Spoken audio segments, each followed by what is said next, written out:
Welcome to dream cinemas 2.0. So இந்த வீடியோல எதை பத்தி பார்க்க போறோம் அப்படின்னு பாத்தீங்கன்னா, சூப்பர் ஸ்டாருடைய கூலி திரைப்படம் தியேட்டர்ஸ்ல ரிலீஸ் ஆகி போயிட்டு இருக்கு. ஸோ இந்த கூலி திரைப்படத்துக்கான மூவி ரிவ்யூ நம்மளோட ஃபர்ஸ்ட் சேனல்ல போட்டிருக்கோம். ஸோ பார்க்காதவங்க லிங்க் கீழே ஃபர்ஸ்ட் கமெண்ட்ல கொடுத்துருக்கேன், போய் செக் பண்ணி பாருங்க. ஸோ இந்த கூலி திரைப்படம் மிக்ஸ்டான ரிவ்யூஸ் அப்படிங்கிறது தான் வாங்கியிருக்கு.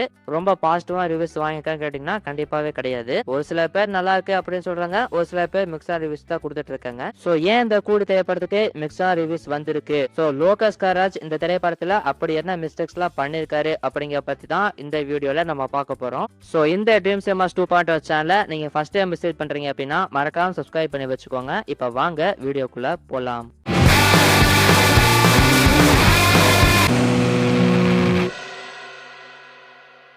ஸோ ஃபர்ஸ்ட் இந்த கூலி திரைப்படத்துல லோக்கி பண்ண மிஸ்டேக் என்ன அப்படின்னு பார்த்தீங்கன்னா ரைட்டிங் தான். ஸோ லோக்கி வந்து பார்த்தீங்கன்னா இந்த திரைப்படத்தை ஃபுல்லாவே சூப்பர் ஸ்டாரை ஃபோக்கஸ் பண்ணி மட்டும்தான் வந்து எடுத்திருக்காரு. ஃபுல்லாவே வந்து சூப்பர் ஸ்டார் வந்து எப்படி ஸ்கிரீன்ல காட்ட போறோம், அவரோட மேனரிசம் வந்து எப்படி இருக்க போகுது, அவரோட ஸ்டைல் வந்து எப்படி இருக்க போகுது, அவரோட லுக் வந்து எப்படி இருக்க போகுது. ஸோ இதுல தான் பார்த்தீங்கன்னா ஃபுல்லாவே கான்சன்ட்ரேஷன் பண்ணிருக்காரு. ஸோ அதுக்கு தகுந்த மாதிரியே இந்த படத்துல வந்து பார்த்தீங்கன்னா சூப்பர் ஸ்டாரோட கேரக்டர் நம்ம குறையே சொல்ல முடியாது. ஏன்னா சூப்பர் ஸ்டாரோட அந்த கேரக்டரைசேஷனா இருக்கட்டும், அவருடைய ஸ்கிரீன் பிரசன்ஸ் ஆகட்டும், மேனரிசம் ஆகட்டும், ஸ்வாகா இருக்கட்டும், ஸ்டைலா இருக்கட்டும், இது போக அந்த நக்கல் பண்றது, காமெடி பண்றது, இது எல்லாமே பார்த்தீங்கன்னா ஸ்கிரீன்ல அவ்வளவு சூப்பரா இருந்துச்சு. சோ அதனாலதான் படம் பார்த்த நிறைய பேர் வந்து பாத்தீங்கன்னா இந்த படத்தை சூப்பர் ஸ்டாருக்காவே பார்க்கலாம்ப்பா அப்படிங்கிற மாதிரி சொல்லிட்டு இருக்காங்க. சோ அந்த மாதிரி லோக்கி வந்து பாத்தீங்கன்னா இந்த திரைப்படத்தை ஃபுல்லாவே சூப்பர் ஸ்டாரை ஃபோக்கஸ் பண்ணி வந்து எடுத்திருக்காரு. சோ எப்பவுமே ஒரு படத்துல வந்து ஹீரோவை மட்டும் ஃபோக்கஸ் பண்ணக்கூடாது, கூட இருக்கிற ஆக்டர்ஸும் எப்படி பெர்ஃபார்ம் பண்றாங்க அப்படிங்கிறது ரொம்ப ரொம்ப முக்கியம். சோ அதுக்கு பெஸ்ட் எக்ஸாம்பிள் வந்து லோக்கி எடுத்த விக்ரம் திரைப்படம் தான். சோ அந்த படத்துல ஹீரோ வந்து கமல்ஹாசன் அவர்கள் தான். ஆனா அவருடைய ஸ்கிரீன் டைம் அப்படிங்கிறது படத்துல ரொம்ப ரொம்ப கம்மியா தான் இருக்கும். சோ மாறா ஃபர்ஸ்ட் ஹாஃப்ல ஃபுல்லாவே பார்த்தீங்கன்னா ஃபகத் ஃபாசில் கேரக்டர் காமிப்பாங்க. சோ அந்த படத்தை வந்து பார்த்தீங்கன்னா எல்லா கேரக்டருமே கரெக்டா வந்து யூஸ் பண்ணிருப்பாரு, கரெக்டான ஸ்கிரீன் டைமோட யூஸ் பண்ணிருப்பாரு. ஃபுல்லாவே கமல்ஹாசன் அவர்களை மட்டுமே ஃபோக்கஸ் பண்ணி எடுத்திருக்க மாட்டாரு. சோ அதனாலதான் அந்த படத்துக்கு ஃபுல்லாவே பாசிட்டிவா ரிவ்யூஸ் அப்படிங்கிறதுமே வந்திருந்தது. ஆனா இந்த படத்துல ஃபுல்லாவே சூப்பர் ஸ்டார் வந்து எப்படி காட்ட போறோம் அப்படிங்கிறது தான் ஓகே அந்த படத்துல கான்சன்ட்ரேஷன் பண்ணிருக்காரு. சோ அதுக்கு தகுந்த மாதிரி அது மட்டும் தான் பார்த்தா படத்துல நல்லா வந்திருக்கு அப்படின்னு சொல்லலாம்.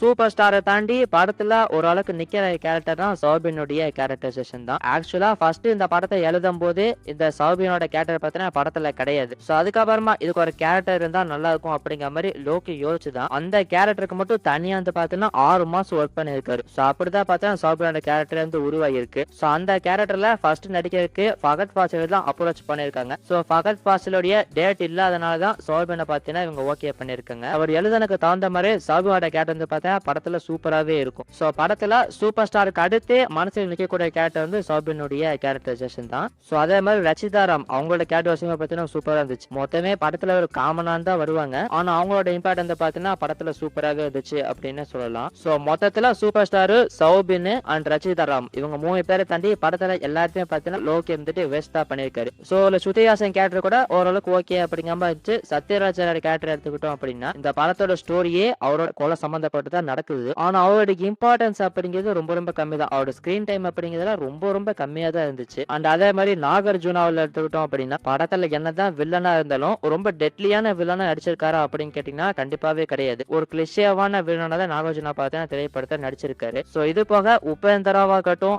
ஆமீர் கான் ஆகட்டும் இவங்க 2 பேரும் படத்துல எதுக்கு வராங்க அப்படின்னு தெரியாது. இவங்க 2 பேர்த்தையும் பார்த்தீங்கன்னா டோட்டலாவே வேஸ்ட் பண்ணிட்டாங்க அப்படிங்கிறது உண்மை. சோ இந்த மாதிரி லோக்கி வந்து பார்த்தீங்கன்னா கதையிலையும் ஸ்டோரியிலையும் கான்சன்ட்ரேஷன் பண்ணாம ஃபுல்லாவே சூப்பர் ஸ்டாரோட கேரக்டரைசேஷன்ல தான் பார்த்தீங்கன்னா ஃபோக்கஸ் பண்ணிருக்காரு. சோ அதுதான் இந்த திரைப்படத்துல அவர் ஃபர்ஸ்ட் பண்ண மிஸ்டேக். அண்ட் அடுத்த மிஸ்டேக் என்ன அப்படின்னு பார்த்தீங்கன்னா இந்த திரைப்படத்துடைய ஸ்டோரி செலக்ஷன் தான். சோ படத்துடைய ஸ்டோரி வந்து பார்த்தீங்கன்னா ரொம்ப ரொம்ப பழசான ஓல்டு ரிவெஞ்ச் ஸ்டோரி தான். வெறும் வந்து பேன் இண்டியா திரைப்படமா இருக்கணும், பெரிய ஆக்டர்ஸ் வச்சு எடுக்கணும், அது மட்டும் தான் இவங்க மைண்ட்ல வந்து இருந்திருக்கு.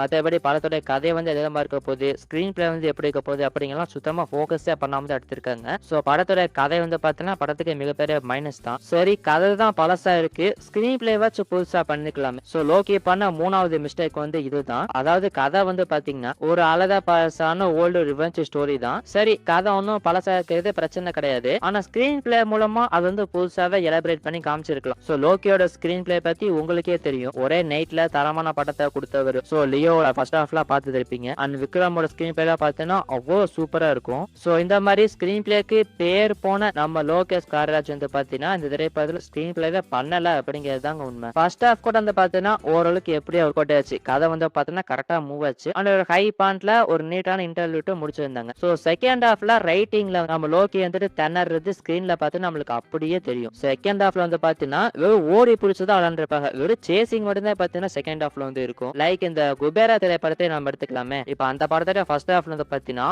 அவ்வளவு சூப்பரா கதை வந்து நகருங்க. என்னடா கதை இப்படி இருக்கு, படத்தை எப்படிடா கொண்டு போக போறாங்க அப்படிங்கிற மாதிரி பயங்கரமா நம்மள யோசிச்சுட்டு இருப்போம். ஆனா செகண்ட் ஹாஃப்ல வந்து பாத்தீங்கன்னா கதை எங்க போகுதுன்னு தெரியும். சுத்தமா ரைட்டிங்கே பாத்தீங்கன்னா செகண்ட் ஹாஃப்ல இருக்காது. தனுஷ் வந்து ஓடுவாரு, வெளில வந்து துரத்துவாரு, அது மட்டும் தான் பாத்தீங்கன்னா செகண்ட் ஹாஃப் ஃபுல்லாவே இருந்துச்சு. சோ அதே மாதிரி தான் பாத்தீங்கன்னா இந்த கூலி திரைப்படத்தோட செகண்ட் ஹாஃப்லயுமே நடந்துச்சு. சோ படத்துடைய கிளைமாக்ஸ்ல அந்த பிளாஷ்பேக் போர்ஷனை தாண்டி அது வர வரைக்குமே வந்து பாத்தீங்கன்னா பயங்கர லேகா தான் இருந்துச்சு அப்படிங்கறத உண்மை. அந்த அளவுக்கு நம்ம லோகி வந்து பாத்தீங்கன்னா ஸ்கிரீன் பிளேல அவ்வளவு மிஸ்டேக் வந்து பண்ணிருக்காரு. சோ எனக்கு தெரிஞ்சு லோகி படத்துல இந்த பண்ண இந்த 3 மிஸ்டேக் தான் இந்த படத்துக்கு மிகப்பெரிய மைனஸாவே அமைஞ்சிருக்குங்கிறத உண்மை. சோ ஃபர்ஸ்ட் வந்து கேரக்டர் டிசைனிங் அண்ட் வந்து படத்துடைய ஸ்டோரி அண்ட் படத்துடைய ஸ்கிரீன் பிளே, இந்த 3 தான் பாத்தீங்கன்னா படத்துக்கு மிகப்பெரிய மைனஸா வந்து அமைஞ்சிருக்கு. சோ இதெல்லாம் மட்டும் நம்ம லோகேஷ் காரராஜ் வந்துட்டு கரெக்டான போக்கஸ் பண்ணி எடுத்திருந்தாரு அப்படின்னா இந்த படம் வந்து பாத்தீங்கன்னா தரமான ஒரு திரைப்படமா வந்திருக்கும். ஆனா இப்ப இந்த கூலி திரைப்படம் வந்து பாத்தீங்கன்னா ஒரு ஆவரேஜான திரைப்படமா தான் வந்திருக்கு. ஆனா படம் இப்படி வந்ததுக்கு லோகி மட்டும் தான் காரணமான்னு கேட்டீங்கன்னா கண்டிப்பா கிடையாது. சோ லோகி வந்து பாத்தீங்கன்னா இந்த படத்தை நிறைய விஷயத்துல காம்ப்ரமைஸா போயிருக்காரு அப்படிங்கிறது ஸ்கிரீன்ல பாத்தீங்கன்னா அப்படியே தெரியுது. சோ அவர் யாரெல்லாம் காம்ப்ரமைஸ் ஆயிருக்காரு அப்படின்னு பாத்தீங்கன்னா நம்ம சூப்பர் ஸ்டார்ல கிடையாது.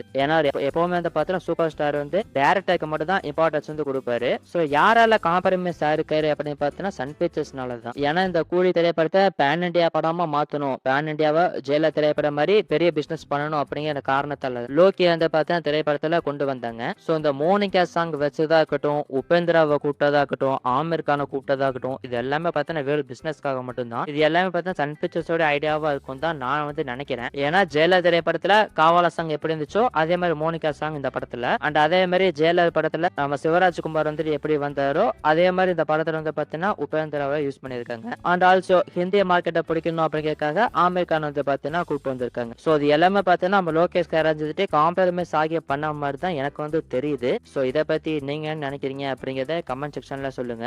சோ அவ்வளவுதான் இந்த வீடியோ. சோ இந்த வீடியோல கூலி திரைப்படத்துல நம்ம லோகி பண்ண ஒரு சில மிஸ்டேக்ஸ் பத்தி நம்ம பார்த்தோம். சோ இதை பத்தி நீங்க என்ன நினைக்கிறீங்க அப்படிங்கறத கமெண்ட் செக்ஷன்ல சொல்லுங்க. சோ நீங்க இந்த கூலி திரைப்படம் பார்த்துட்டீங்களா, அப்படி பார்த்துட்டீங்கன்னா உங்களோட ஒப்பீனியன் என்ன அப்படிங்கறதையுமே கமெண்ட்ல சொல்லுங்க. மீண்டும் இன்னொரு இன்ட்ரெஸ்டிங்கான மற்றும் சூப்பரான ஒரு வீடியோ உங்களை சந்திக்கிறேன். நன்றி, வணக்கம்.